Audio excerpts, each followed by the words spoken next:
Hello, this is Soundout here, and welcome back to Soundout's Pickups. Today we're looking at what I picked up between March 17th and March 23rd, 2019. This is quite a variety this week. We don't have any Marvel Legends, we don't have any DC Multiverse, but we have some Transformers, some Star Wars Black Series, a little bit of Primal Age, a Funko Pop, some Blu-ray releases, some comics, and some other fun stuff. So, without further ado, let's get to it. Starting with the usual stuff. The usual stuff are lines that I normally collect. Usual stuff this week is Star Wars The Black Series Mace Windu. I ordered him from Hasbro Pulse, and he arrived this week. He is absolutely fantastic. I actually have the SH Figuarts Mace Windu, and I think this is a vast improvement. One of the big things, he actually has butterfly shoulder joints, so he has additional movement because the tunic is a nice rubber piece on top, which is really awesome. It gives him a lot more range of movement. Only real issue is I got like a loose-ish leg, and his feet are kind of small, I think. This is just a general issue with Black Series I've noticed. The feet are kind of small, so it makes him a little bit hard to stand. But other than that, he's really fantastic and has a great head sculpt. I also love that he comes with the Jedi robe. It slips on and off pretty easily. I want all future Jedi to come with this because it just adds to the figure. So absolutely fantastic. I have now finished wave 20, I think, whichever wave this was. I don't need Holdo or Mud Trooper Han, so I am done with that wave, and I'm just going to sit back till the summer, where I'm going to be wanting to get all 6 figures. So that'll be fun.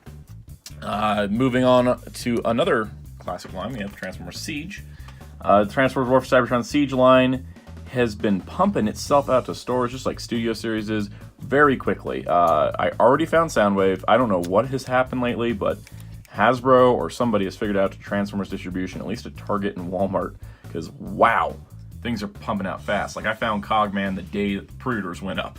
That is so much faster than I can't find any Star Wars figures whatsoever nowadays at retail, and Marvel Legends is hit or miss. But here we have Soundwave. Found him at Target. Pretty happy with this guy. As you know, most of you know, based on the name of this channel, Soundwave is my favorite Transformer of all time. This was I saw him and I was like, you know what, I don't care what else I have to buy, I need to get him. The only thing I really complain about is the yellow eyes. I really wish we'd get more red-eyed Soundwaves. This one doesn't have like a Takara version, so that's going to be like there's no real chance to get a red-eyed version unless they make it somewhere down the line. Maybe a clean painted version without the battle damage and red eyes. But what's cool is the actual tape deck opens, which is awesome. The Laserbeak and Ravage 2-pack of Micromasters I think is starting to hit. I haven't found it yet, but I'll keep an eye out. He's got really cool battle damage. I think his battle damage kind of works. It's enough. I think with the deluxes they don't put a lot on it because of the price point, so it's like very minor, and it doesn't really look like it's battle damage. It looks like it's just got scuffing. Here they actually went all out. I like the scuffed, cracked chest kind of look, like he's been in battle and he's just got like a piece of glass for a chest. Really cool. He actually comes with 3 weapons because you can remove this gun up here. Both of those guns are there, plus this, which actually extends out, so you can combine it with other things if you want, or make it a melee weapon of sorts, which is pretty neat. He has a ship mode and a lamppost mode, which I won't really go into, and then you also can make him into a boombox. We take some parts off. The articulation's fantastic. Like, I was really impressed with the fact I got a Soundwave that can like flying shoot at stuff, like he's like jumping at things. Like, he can actually pull that off. It's really awesome. I don't know. Anything I say at this point is just going to be gushing over him. I'm so impressed with him. I'm so impressed with Shockwave, and I really want Megatron and Starscream now. just them. Just them to finish it off. Also, Funko Pop. I'm getting very few of these days, but as you can see, they're usually really special. This one is the Emerald Comic-Con exclusive / Hot Topic exclusive Purunga from Dragon Ball Z. I actually own the Golden Shenron, and I never was able to get the original, but I love Purunga. I think he's probably my favorite of the 2 dragons. I always liked how he's just like this roided out fish monster.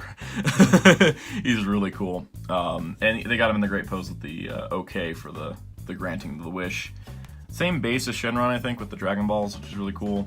Overall, really happy. I snagged him off the Hot Topic websites, you know, in the 5 minutes he was available or whatever. Really happy to get him. He's pretty awesome. So that does it for Funko Pops. I guess also part of the usual is DC Primal Age. I got the lunchbox. I had to actually order this because all my Targets like lost them or something because they all vanished out of nowhere. It's a very simple lunchbox. It's got a little clasp. It's a really sturdy clasp. Empty inside. Nothing big there. This just goes with the 80s throwbackness. You got, you know, Batman on one side, Joker on the other, and then King Shark and Aquaman on the back. But yeah, I ordered it from Target.com, and it showed up, and it's cool. It's nothing like essential, but since I have like the T-shirt and the comic and all the toys and the Batcave, and I'm like, I'm gonna finish this little collection here, you know, just to get a lunchbox. Moving along to our DVD and Blu-ray section of the week, Spider-Man Into the Spider-Verse came out this week, the Academy Award-winning film. I ended up trying to get the Steelbook at Best Buy. Didn't work out because they didn't get any beyond their pre-orders, so I went over to Target and grabbed their edition. And I'm a little let down by this. Blu-ray is fantastic, has all kinds of extra bonus content, an alternate universe mode that just shows other takes and versions of the film. I do like the slipcover has masked versions, and there's unmasked versions. I just don't know why Peter B doesn't have an unmasked face on this. That was a little weird to me. But I do like when slipcovers are different than the internal. So really cool stuff. My problem really came with the booklet. The booklet is, you know, excerpts from the art of the movie. That's, you know, nothing new for Target. This is basically their sim stuff. It's like, oh hey, you know, here's a little art book, and yeah, if you want the full thing, you can buy that too. But normally when I get these, they either have like a special box, like the Incredibles one had a special box. The Greatest Showman was a book that had the discs inside of it, which is cool. And then I think there was another one I got recently where it was like a double thick slipcover, so it would go over the book and the movie. But this is just loosely there, and that's kind of annoying. I wish they would have just left this as like a separate thing if you weren't going to package it, because now I have to keep the book with it just to make that make sense. But overall, at least I got some special version of Spider-Verse. I didn't really want to go track down the Miles Morales figure at Walmart. And then the other thing is Dragon Ball Z Kai Season 2. This is nothing new. Dragon Ball Kai came out right after I had finished binging all of Dragon Ball Z and GT, and I really didn't want to go through Z again, even if it was edited down. And so it's taken me many years, but I'm finally getting around to watching Kai. I watched Season 1 with my mom, and then we've just been waiting around to have a little bit gap in time or some extra cash and just pick up Season 2. It's not streaming on Funimation now, which would be convenient because I just keep watching, but yeah, I'm trying to get the Blu-rays now. So we got Season 2, so when we finish Season 2, I'll pick up Season 3, and so on and so forth. If you haven't watched Kai, I highly recommend it because it's a condensed version of Z, and I don't feel like too much is missing from it. Of course, Z is its own show, and there's a whole debate about it. But for me personally, I prefer Kai, but I also would like Z to come out on a proper Blu-ray in 4x3 instead of cropped 16:9 Funimation. I hope your new set is actually worth it, because I would buy it if it's 4x3. All right, moving along to non-normal stuff. First up, I bought card sleeves. So Power Rangers Heroes of the Grid, which is an upcoming board game by Renegade Games, is coming out, and they have cards for the combat system. And I went in all in on the Kickstarter. I got the whole package, so I've been looking around for card sleeves. So these are Ultra Pro Pro Matte Clear. I picked these up at a local game shop in town. I decided to just get a pack of 100. These come packaged together as 100. I just took the outer wrapping off. These are really nice. They have a nice shuffle feel. I think that if you're getting sleeves for Heroes of the Grid, do some research, find out what's going to work best for you.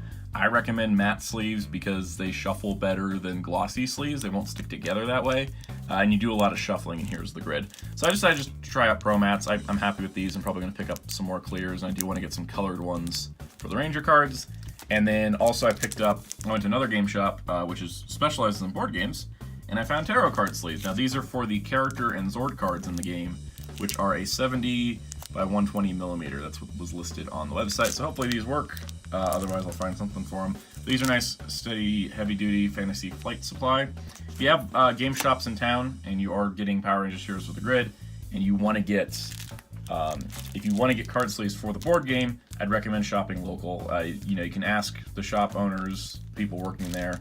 they have information. They can teach you stuff. And definitely shop local if you can for card games, board games, and etc. Buying stuff online for that, unless you don't have any game shops, not worth it. An event that happened on Saturday called Hellboy Day. It is in fact the 25th anniversary of Hellboy, #1, Seed of Destruction. This is a 25th anniversary edition that was given out at comic shops on Saturday the 23rd. And this is pretty cool because it's a reprint of the first Hellboy comic, which is Seed of Destruction. It's really cool. It's got no ad. It's on a nice gloss. The omnibus edition that I have is, what is it? It's matte paper. But it also kind of like advertises the omnibus editions and has this cool section congratulating Mike Mignola on 25 years of Hellboy from creators at Dark Horse. So that's pretty cool. I like getting free, anniversary stuff like this is pretty cool. The shop also had a Hellboy button, which I dropped and can't get right now. A temporary tattoo sheet, which I still don't know why this happens, but I like this one with Hellboy and a heart. And then this really cool Hellboy bookmark, which has like the characters from Seed of Destruction on one side, and then the Hellboy Right-Handed Doom on the other side. This is gonna go into my Hellboy books when I read them for sure. So that's kind of the cool Hellboy Day stuff that I picked up. Let's move Runga out of the way. Quick rundown of comics, and I do mean quick. I'll try. First up, Mighty Morphin Power Rangers number 36, where we have depicting Ninja Steel. These are the variant covers that depict key moments in the Power Rangers franchise. So that's pretty cool. I do like that. We've got Go-Go Power Rangers number 18. I normally get variants, but I'm really glad I got the normal covers. I like this one of Goldar running with the Power Coin. Even though this doesn't actually happen in the issue, it's still pretty cool.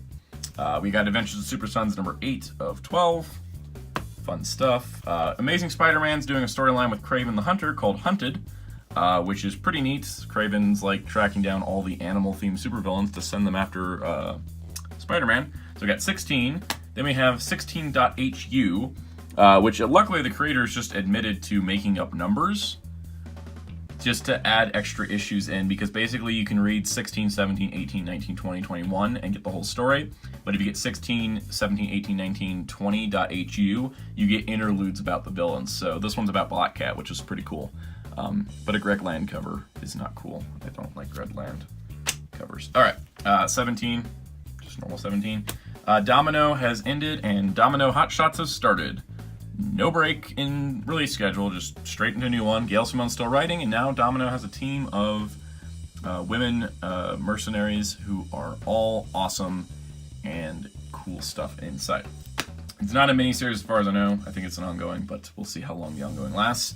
Doomsday Clock number 9 with a Legion of Superhero ring on the cover, which means even if I ever buy Doomsday Clock in a trade or something, I still need to keep this because it's got Legion on the cover. But yeah, really cool issue involving the first confrontation between the DC heroes and Dr. Manhattan. It only took 9 issues for that to happen. 3 issues are left. Probably take like another 6 months to come out. Fantastic Four number 7 is still... Fantastic Four is still one of my favorite comics right now. This was absolutely fantastic. A showdown between Galactus and Doctor Doom involving the Fantastic Four. If you're not reading this book and you read Comics Monthly, definitely pick it up. If not, check out the trades when they happen. Female Furies number 2, pretty great start to the series last month, so still picking up on that. We've got Green Lantern number 5, continuing Grant Morrison's run. Hawkman number 10, also continuing fantastic run. Justice League number 19, cool variant. Justice League 20 had a 3-part cover thing that you could get variants of. It's involving the future version of the Justice League or something. So I got one side of it. I didn't really care to get the whole thing. Justice League Dark number 9. We got Justice League Odyssey number 6. Really nice cover of Starfire and Jessica Cruz. The finale to Star Trek versus the Transformers, which is looking absolutely insane. We've got Ninja Turtles number 92. We're nearly at 100 with the series without it getting rebooted or renumbered. I'm impressed. Keep it going. We've got Titans number 35, which this is almost over, sadly. I did like this book a lot. Uncanny X-Men number 13, featuring Hope Summers. And number 14, featuring Alex Summers. So I think these are both variants, so I think they're doing Summers family variants since Cyclops is back. Something like that. And then Young Justice #3, which has got this wonderful, colorful cover. So happy that book is back. All right. Also picked up Batman War Crimes, which is the epilogue to Batman War Games. I have the Batman War Drums and War Games 1, 2, and 3 volumes. So War Crimes is kind of like, it's a thin little trade, but it goes with that set. This got reprinted recently, and I think in 2016 they did the War Games Saga as like 2 or 3 volumes. So I need to get this to kind of complete my older trade set. So I got that. Justice League United Volume 2, the Infinitus Saga. Anyone that knows the Legion of Superheroes probably already figured out why I'm getting this, because you can see the Legion in the back, and it does say Justice League United versus Legion of Superheroes. I have Volume 1 of the series. It was a pretty good read. This is the second half of it. I needed it for Legion, but I actually really enjoyed Volume 1, so that worked out. I also picked up X-Men Red Volume 1. I heard good things about this. It's Tom Taylor writing, so I was like, okay, I'm in. It's got Jean. I love this costume for Jean Grey, and I really want a Marvel Legend of it. Also, because we almost got this whole team on the cover here, except for her and Jean. So, and the modern Nightcrawler, I guess, and a modern Gambit, whatever. Point is, I want a Jean Grey Marvel Legend that looks like this, because she looks awesome. I love the design. Continuing my trend of pick up Batwoman volumes on sale to trade in single issues eventually. Currently looking at, Batwoman Volume 1 from Rebirth. I have the single issues. I have Volume 2 trade, actually. So I just need to get the Volume 3 trade to kind of complete the Rebirth run. And I picked up all of the run in single issue, but here I am starting off the New 52. This is 0 through 5. And then I'll need to get the other, I think, 3 or 4 volumes. Just because I kind of want Batwoman solo stuff all in trades, because there's not a whole lot of it. And this is something I was going to read on DC Universe, but ended up just picking up on sale. Robin, Son of Batman. I completely did not know this series ever came out, which is probably only lasted like 12 issues. This was during the DCU era, I believe, or shortly after, but Patrick Gleason did a 13 issue series for Robin, Son of Batman, which is all about Damian Wayne. And I love Damian Wayne Robin so much. So that does it for this week on Soundout's Pickups. I have a bunch of stuff scattered all over the floor, like comics and card sleeves and Purunga and Blu-rays. So that pretty much does it for this week. Stay tuned for next week's episode, where we'll look and see what I get next week. I know I have a Marvel Legends Professor X coming in. As long as it shows up as Professor X, we'll be good. And, other surprises may happen as well. So be sure to check out Model Kit Monday every Monday at 8 p.m. Eastern, and also check out Hero Club for all your toy news and more. Be sure to follow me on Instagram, Twitter, and Facebook at Soundout12. And until next time, Soundout saying goodbye.